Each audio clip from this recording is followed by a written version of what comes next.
So I thought I'd start off this video by saying I graduated from university. Yeah, I know, crazy, sensational, wow, amazing. I'm practically a genius now. There's a few things that graduating university guarantees. They are debt, getting a piece of paper, and getting a well-paying job, which I'm sort of having doubts about. Now there are a few things that getting a university degree will not get you. One of them's getting this awesome Skip the Boat hoodie from my good friend over at Skip the Boat. And another thing you will not get from a university degree is a tutorial of how to make banger EDM music, like Enzo.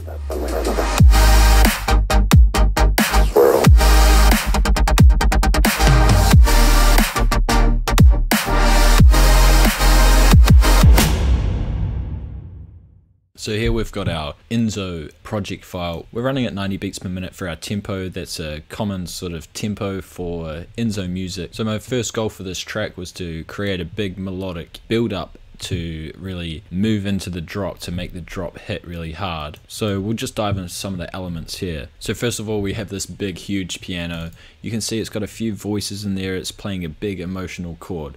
So we'll give that a listen.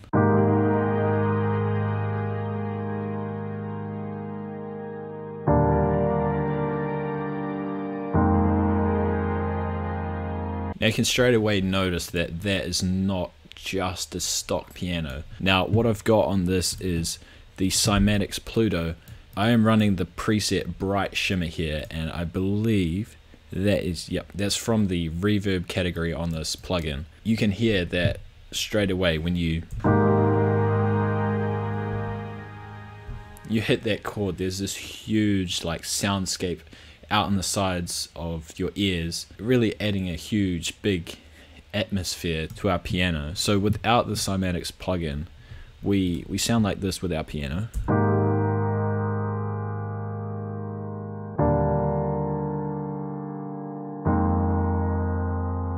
So clearly not as big, and clearly just we're not giving as much character to our track. We're not creating that vibe that we want to create for our build-up. So we turn the Pluto back on. It's just adding this beautiful atmosphere and this beautiful reverb to the piano.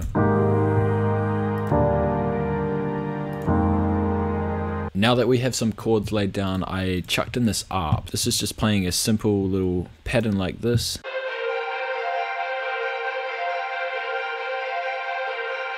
And this is just a simple little Serum preset, and you notice that this also has some sort of post-processing. If we take the post-processing off, it's just,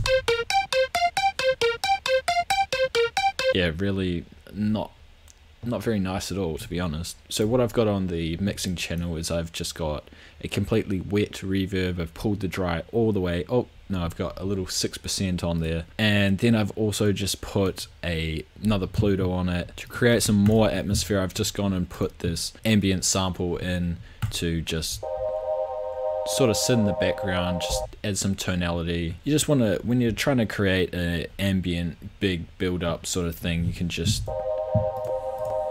play around with what you want to chuck in there. I just added a sample of rain and thunder because, I mean, who doesn't love a stormy, thundery night?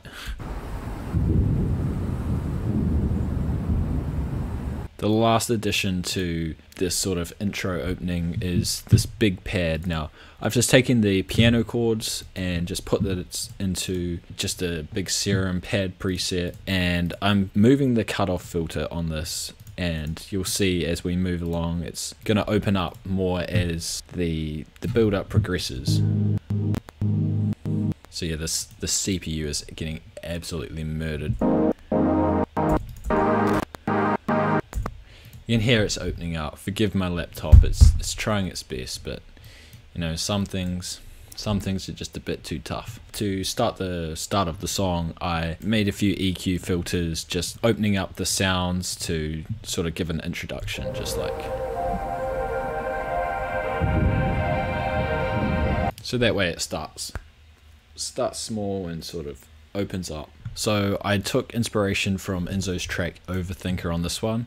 as we move into our verse, I've got this speech from J. Robert Oppenheimer. So it's just a little speech. It's quite a famous speech. I think Linkin Park has actually used it in one of their songs. First off, I have this little like tape turning on sample. I wanted to make it sound like we're manually turning on the speech, turning on the recording or whatever. We knew the world would not be the same. Few people laughed.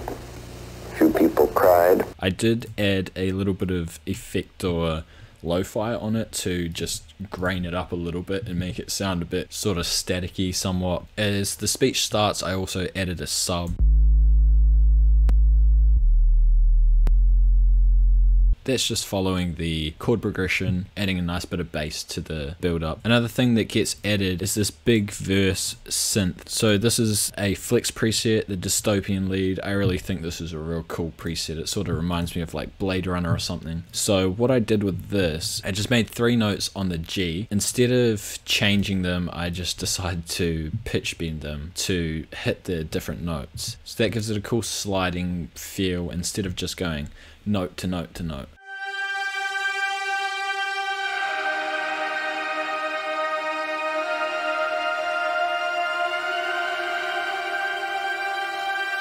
So on the post-processing side of this, have some EQ, cutting off the high end and then putting it back in with some overdrive, making it nice and wide, and then putting a big reverb, a big wet reverb on it. Also what I like to do is automate some distortion, some extra distortion on it after the reverb. As the distortion comes on, it's distorting that reverb and you just get this sort of like compressed, dirty, fuzzy reverb tail.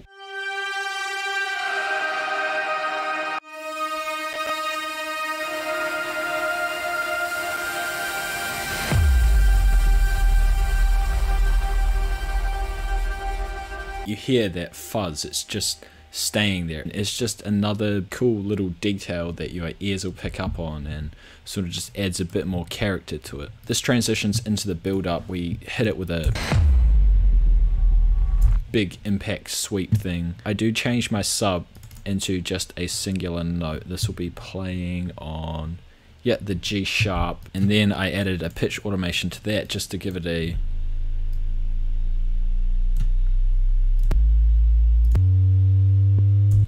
sub riser. I added some fat risers as always, and then I just added some build up drums and they're all getting filtered in.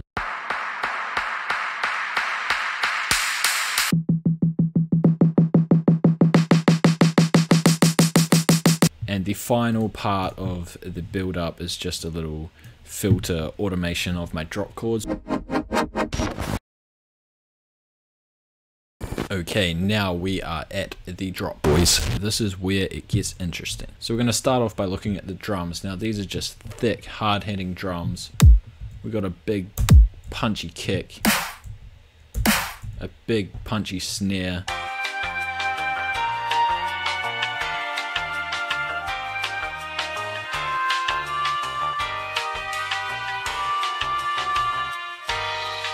then we add some rides into that, and I've also gone and added some toms. The toms come in as sort of fills. They just work nicely to add a bit more character to the drums and the track as a whole. So next I think we'll look at this vocal one shot that I just have, and this is acting as a sort of background element, just adding a bit of filler frequency in between the chords and the bass.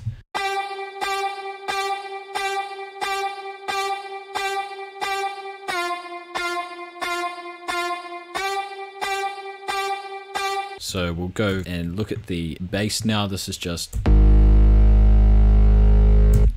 it's just a bass line, boys.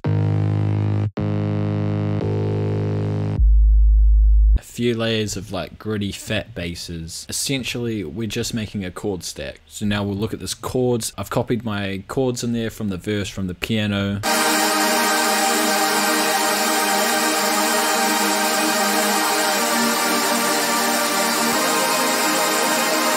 Just a collection of different layers.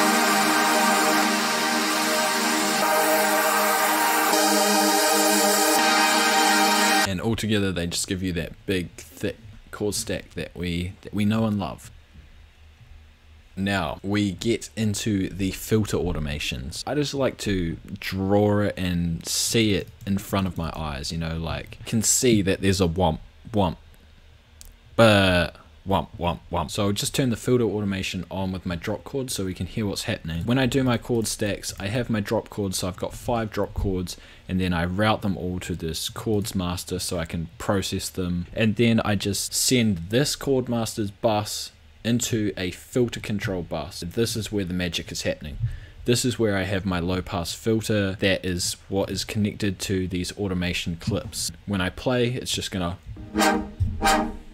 womp up, and that's just opening it up, giving us those Enzo womp chords. It's the things that we're here for.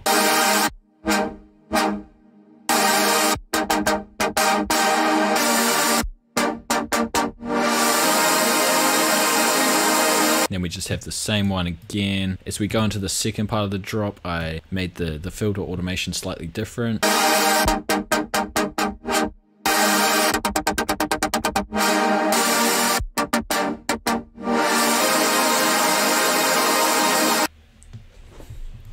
Some of them have this slow attack to make them go womp, and then some of them have a quick attack to make them sort of stab. You can just play around with your automations, with how everything is moving around and relating to each other. Just sort of create a rhythm with it. I think that's the most important thing. A few additions I added is just a bit of high-pitched noise. And then the next step was just to create a few spicy little alterations throughout the track. So we have these little fills. Here we've got this reverb pluck. And I also made this cool little background synth sound that's just...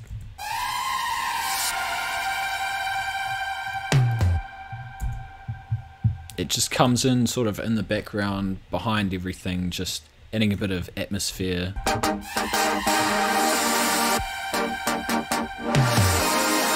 Then we go into this mid-drop fill, which starts off with this rapid kick. We have a sub-drop, a sweep up, some techno toms, and a bit more of Robert Oppenheimer's speech. In the second half of the drop, I did add this cool glitch fill part.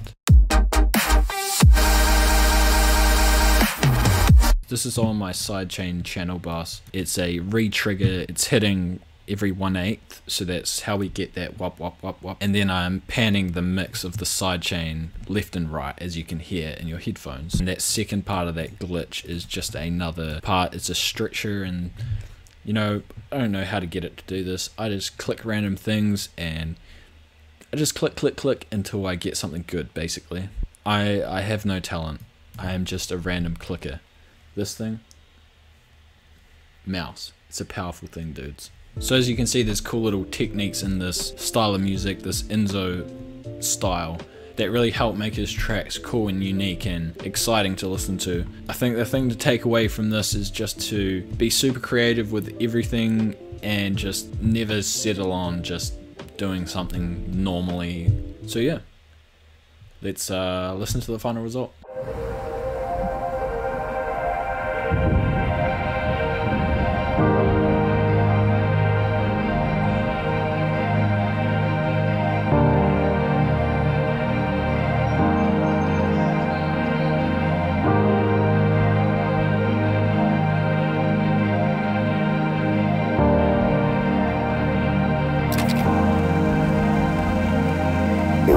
Would not be the same. Few people laughed. Few people cried. Most people were silent. I remembered the line from Hindu scripture, the Bhagavad Gita. Vishnu was trying to persuade the prince that